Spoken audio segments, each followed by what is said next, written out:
Let's start with the 14th personality test, work preferences. Do you know you have such a thing? Most people don't even know about such things. Anyway, do you know you have a preference for working style? Now, the neuro-linguistic system, which this questionnaire covers, the download links are in the description box. It's a simple Excel sheet you can test and download for yourself.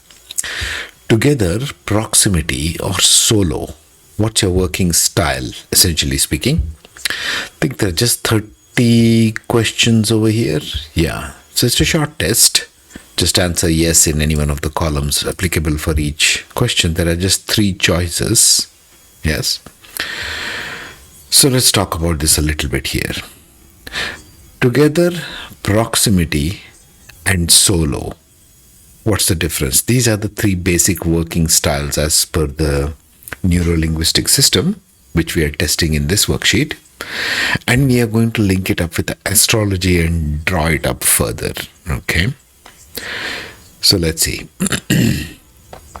Together is a preference for working closely together with shared responsibility, larger groups and teams, and so on. These kind of people will thrive in social environments and prefer to engage with others in your behavioral environments. That's together. One who wants to work together with a lot of people. It's all the grouping, is a large group of people.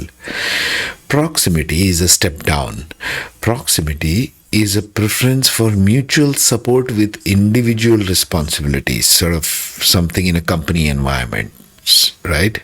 You do work alone in your little cubicle, but you also require support from your team members. Somebody is giving you an input, you produce something out of it, give an output. Essentially, that's what an office environment is. Preference to work in smaller teams with few people or associations involved.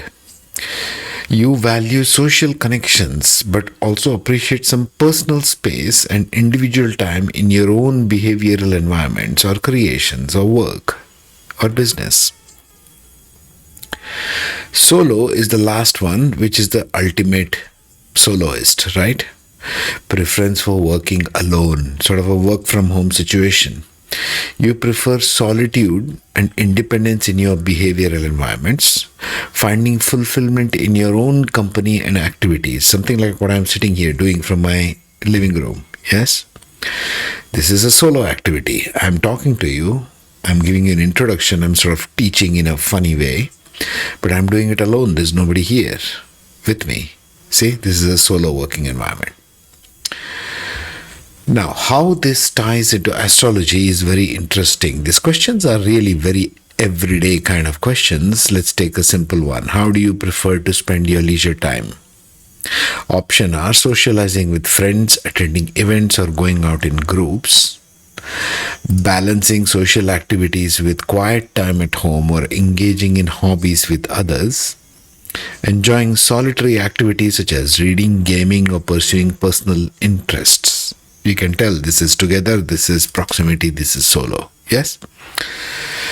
But let's go back to astrological counterpart. Together, to me, seems more like the north node of the moon or Rahu-like energies. Rahu likes to participate with everybody else. Rahu wants to break all boundaries, invade everybody's personal spaces, so to speak. Right? It goes beyond boundaries. It wants to break boundaries.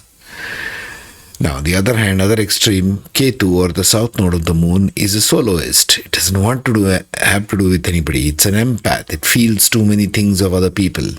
It wants to stay away from all the nonsense.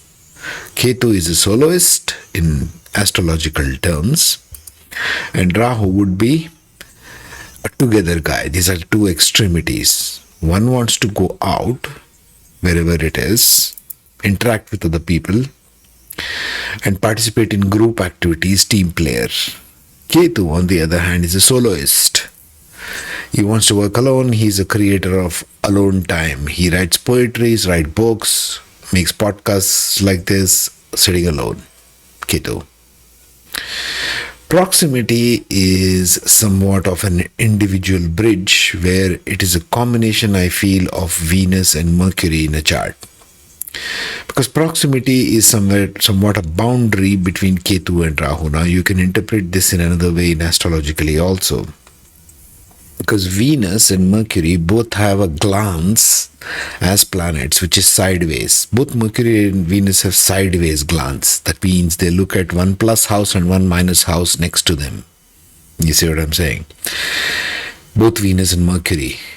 And also you can take the signs of Gemini, Virgo, and Libra and Taurus. They look at one plus and one minus, sideways, looking sideways. Not so much looking in the front.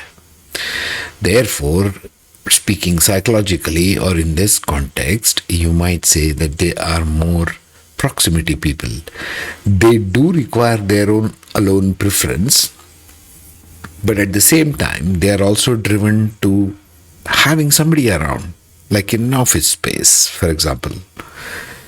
You are working essentially alone, but you're always looking over your shoulder or looking sideways, like, what is this person doing? What is that person doing? You need that kind of a fuel to work properly. You do work alone, yet you want others to hang around you, so to speak. You love the meetings, you love the gossip. Mercury loves gossip, Venus loves gossip. So you want the gossip of what the neighbors around you are doing, be it home, be it an office environment or a business environment. You see how this plays out, psychologically speaking. So that's an interesting test for you to take. It's a short one, but which profound implications, right? How do you choose your career? If this Rahu, Ketu, Mercury and Venus in your D10 chart, for example, if I speak of astrology more, you would want to see where these four guys are placed. If it's placed in your 10th house, it shows the kind of work you would prefer or which you would be doing. If Ketu is in the 10th house, you would be generally detached from a very crowded work environment. You are a soloist. You want to work alone. Whereas if it's a Rahu in the 10th house, in the birth chart and the 10th divisional chart, your preference would be more to work in groups. You want your presence in the groups there. You see? That's how it works. But if it's Venus and Mercury, it's like an everyday office-going person, business person who wants to interact with people, yes, maybe 50% of the time. And 50% of the time, they want to have their own individual time to think it over, go within. And now if we take the combination of this, because it's in percentages, it's not really black and white, as you can see, this person is more proximity, 38%.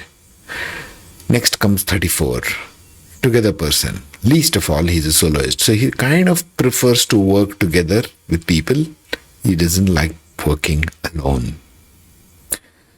Take this test, figure it out where you stand, and it may help, especially if you compare it with your D10 chart or even your Navamsha chart. How do you grow up to be an individual?